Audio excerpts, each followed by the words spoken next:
बढ़ते हुए अपने अगली खबर की ओर, जहां झारखंड की सियासत में उठापटक के बीच संथाल परगना में भी राजनीतिक चर्चा तेज हो गई है। चंपई सोरेन के मुख्यमंत्री बनने के बाद कई मुद्दों पर चर्चा तेज हुई है।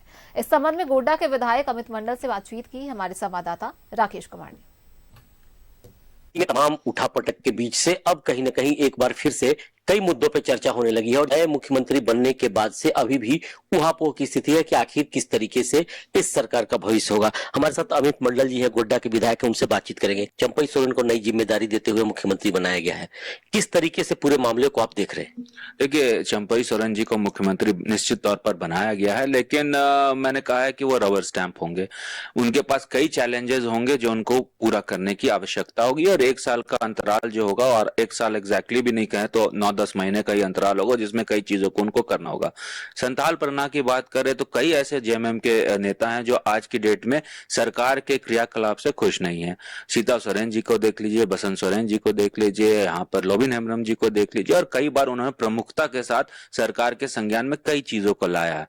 मुझे लगता है कि सरकार ने अगर उनकी बातों को सुना होता और उनका जो फीडबैक था उसको अमल किया होता तो आज ये स्थिति परिस्थिति नहीं बनती। और इतना ही नहीं, मैं आपको दावे के साथ कह सकता हूं कि ये सरकार जो आंकड़ों को बता रही है कि हम लोग बहुमत हासिल कर लेंगे फ्लोर टेस्ट में, मुझे ऐसा लगता है कि यदि आज की डेट में अगर मंत्रिमंडल का विस्तार करके शपथ ग्रहण करा ले तो ये फ्लोर टेस्ट तक जाते जाते इनके कई ऐसे विधायक है जो भाग जाएंगे कि पार्टी की स्थापना दिवस के रूप में, और जिस तरीके से लोबिन हेम्ब्रम वहां पहुंचे, अपने भीड़ लेकर पहुंचे और उसके बाद से साबित किया कि उनकी उपस्थिति किस तरीके की है, और साथ ही साथ जिस तरीके के बयान आ रहे हैं अब उसको देखकर कहीं ना कहीं एक विरोधाभास बयान भी देखा जा रहा है। उनकी बातों को कितना सही माना जा सकता है और कितना सार्थक हो सकता है, क्योंकि लगातार वो विरोध भी करते रह सकते हैं। देखिए, लोबिन हेम्ब्रम की सभाओं में भीड़ से ही आप इस चीज का अंदाजा लगा सकते हैं कि एक तरफ सीएम सभा करते हैं और दूसरी तरफ लोबिन हेम्ब्रम सभा करते हैं। जो जेएमएम के वोटर वो लोबिन हेम्ब्रम की तरफ जाना ज्यादा पसंद करते हैं, वहां पे भीड़ ज्यादा होती है।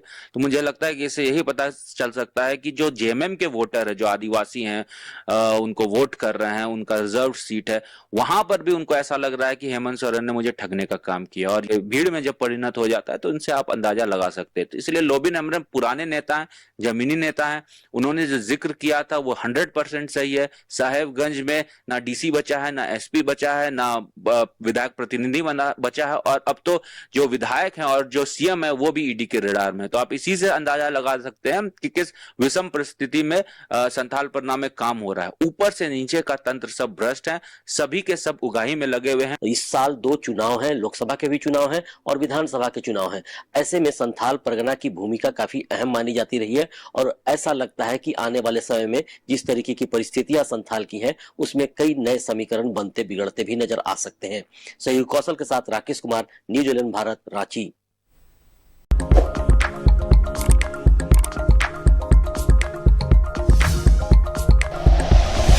Like and share videos, subscribe करें हमारा चैनल और प्रेस करें बेल आइकॉन। न्यूज़ 11 भारत, सच है तो दिखेगा।